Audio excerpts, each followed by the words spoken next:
भागवत गीता अध्याय 1 पार्ट 3। अर्जुन ने कहा, हे अच्युत, कृपया करके मेरा रथ दोनों सेनाओं के बीच ले चलें, जिससे मैं यहाँ उपस्थित युद्ध की अभिलाषा रखने वालों और शस्त्रों की इस महान परीक्षा में जिनसे मुझे संघर्ष करना है उन्हें देख सकूं। तात्पर्य: यद्यपि श्री कृष्ण साक्षात श्री भगवान हैं, किंतु वे अहेतुकी कृपावश अपने मित्र की सेवा में लगे हुए थे। वे अपने भक्तों पर स्नेह दिखाने में कभी भी चूकते नहीं, इसलिए अर्जुन ने उन्हें अच्युत कहा है। सारथी रूप में उन्हें अर्जुन की आज्ञा का पालन करना था और उन्होंने इसमें कोई संकोच नहीं किया, अतः उन्हें अच्युत कहकर संबोधित किया गया है।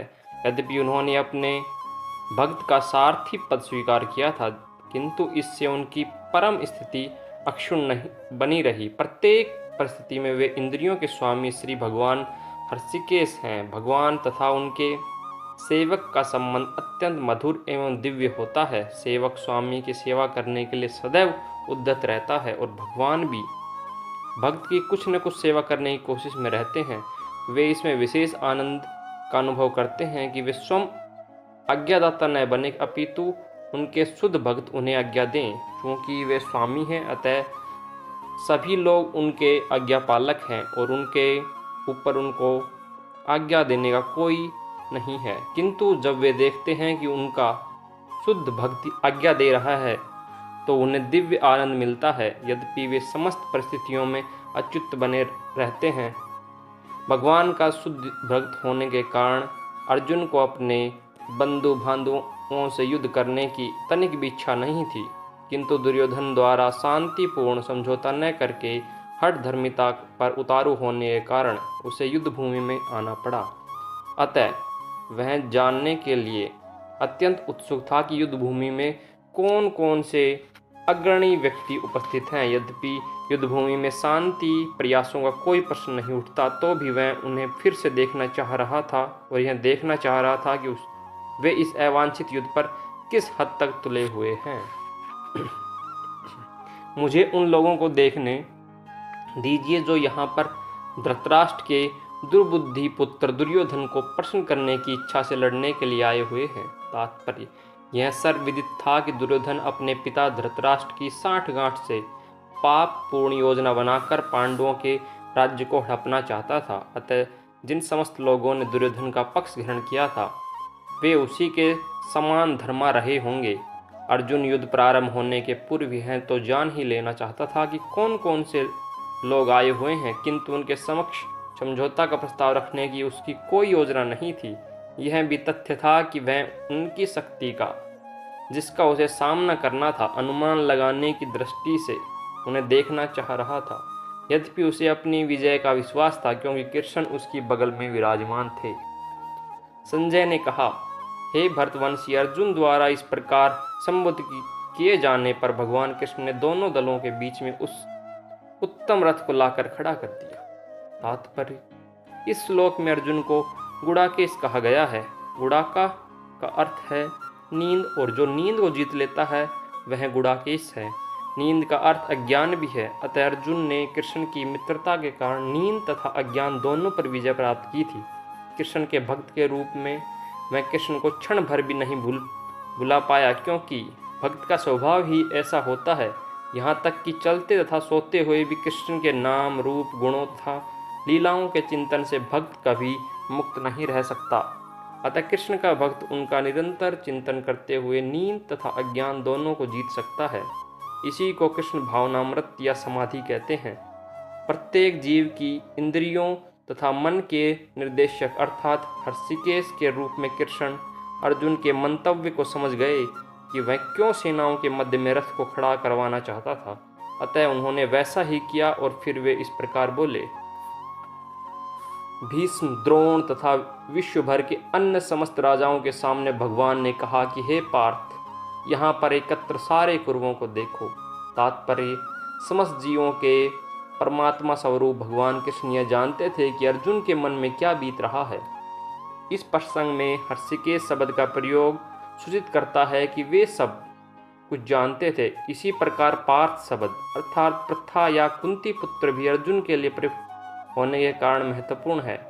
मित्र के रूप में वे अर्जुन को बता देना चाहते थे कि क्योंकि अर्जुन उनके पिता वसुदेव की बहन प्रथा का पुत्र था, इसलिए उन्होंने अर्जुन का सारथी बनना स्वीकार किया था। किंतु जब उन्होंने अर्जुन से कुरुओं को कहा तो इससे उनका क्या अभिप्राय था? क्या अर्जुन वहीं पर रुककर युद्ध करना नहीं चाहता था? और कृष्ण को अपनी बुआ प्रथा के पुत्र से कभी भी ऐसी आशा नहीं थी। इस प्रकार से कृष्ण ने अपने मित्र की मन स्थिति की पूर्व सूचना परिहासवश दी है। अर्जुन ने वहां पर दोनों पक्षों की सेनाओं के मध्य में अपने चाचा ताऊओं, पितामहों, गुरुओं, मामाओं, भाइयों, पुत्रों, पौत्रों, मित्रों, ससुरों और शुभचिंतकों को भी देखा।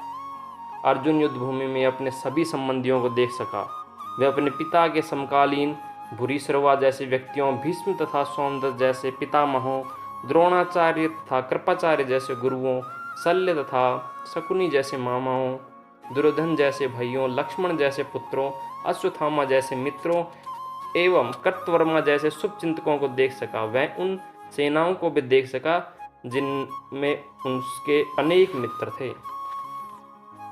जब कुंती पुत्र अर्जुन ने मित्रों तथा संबंधियों की इन विभिन्न श्रेणियों को देखा तो वह करुणा से अभिभूत हो गया और इस प्रकार बोला। अर्जुन ने कहा, हे कृष्ण, इस प्रकार युद्ध की इच्छा रखने वाले अपने मित्रों तथा संबंधियों को अपने समक्ष उपस्थित देखकर मेरे शरीर के अंग कांप रहे हैं और मेरा मुंह सूख रहा है। तात्पर्य: यथार्थ भक्ति से युक्त मनुष्य में वे सारे सद्गुण रहते हैं जो सत्पुरुषों या देवताओं में पाए जाते हैं, जबकि अभक्त अपनी शिक्षा तथा संस्कृति के द्वारा भौतिक योग्यताओं में चाहे कितना भी उन्नत क्यों न हो, इन ईश्वरीय गुणों से विहीन होता है। अतः स्वजनों, मित्रों तथा संबंधियों को युद्ध भूमि में देखते ही अर्जुन उन सबों के लिए करुणा से अभिभूत हो गया जिन्होंने परस्पर युद्ध करने का निश्चय किया था। जहाँ तक उसके अपने सैनिकों का संबंध था, वह उनके प्रति प्रारंभ से दयालु था, किंतु विपक्षी दल के सैनिकों की आशीन मृत्यु को देखकर वह उन पर भी दया का अनुभव कर रहा था। और जब वह इस प्रकार सोच रहा था तो उसके अंगों में कंपन होने लगा और मुंह सूखने लगा। उन सबको युद्धाभिमुख देखकर उसे आश्चर्य भी हुआ। प्राय सारा कुटुंब, अर्जुन के सगे संबंधी उससे युद्ध करने आए थे। यद्यपि इसका उल्लेख नहीं है, किंतु तो भी सहज अनुमान लगाया जा सकता है कि न केवल उसके अंग कांप रहे थे और मुंह सूख रहा था, अपितु वह दयावश रुदन भी कर रहा था। अर्जुन में ऐसे लक्षण किसी दुर्बलता के कारण नहीं, अपितु हृदय की कोमलता के कारण थे, जो भगवान के शुद्ध भक्त का लक्षण है। जो भगवान के प्रति अविचल भक्ति रखता है उसमें देवताओं के सद्गुण पाए जाते हैं, किंतु जो भगवत भक्त नहीं है उसके पास भौतिक योग्यताएं ही रहती हैं जिसका कोई मूल्य नहीं होता। इसका कारण यह है कि वह मानसिक धरातल पर मंडराता रहता है और ज्वलंत माया के द्वारा अवश्य ही आकृष्ट होता है। मेरा सारा शरीर कांप रहा है, मेरे रोंगटे खड़े हो रहे हैं, मेरा गांडीव धनुष मेरे हाथ से सरक रहा है और मेरी त्वचा जल रही है। शरीर में दो प्रकार का कंपन होता है और रोंगटे भी दो प्रकार से खड़े होते हैं। ऐसा या तो आध्यात्मिक परमानंद के समय या भौतिक परिस्थितियों में अत्यधिक भय उत्पन्न होने पर होता है। दिव्य साक्षात्कार में कोई भय नहीं होता। इस अवस्था में अर्जुन के जो लक्षण है वे भौतिक भय अर्थात जीवन की हानि के कारण हैं। अन्य लक्षणों से भी यह स्पष्ट है, वह इतना अधीर हो गया है कि उसका विख्यात धनुष गांडी उसके हाथों से सरक रहा था और उसकी त्वचा में जलन उत्पन्न हो रही थी। वे सब लक्षण देहात्मक बुद्धि से जन्य हैं। आज के लिए इतना ही। अगर आपको मेरे वीडियो पसंद आते हैं तो आप इसको चैनल को सब्सक्राइब कर सकते हैं। धन्यवाद।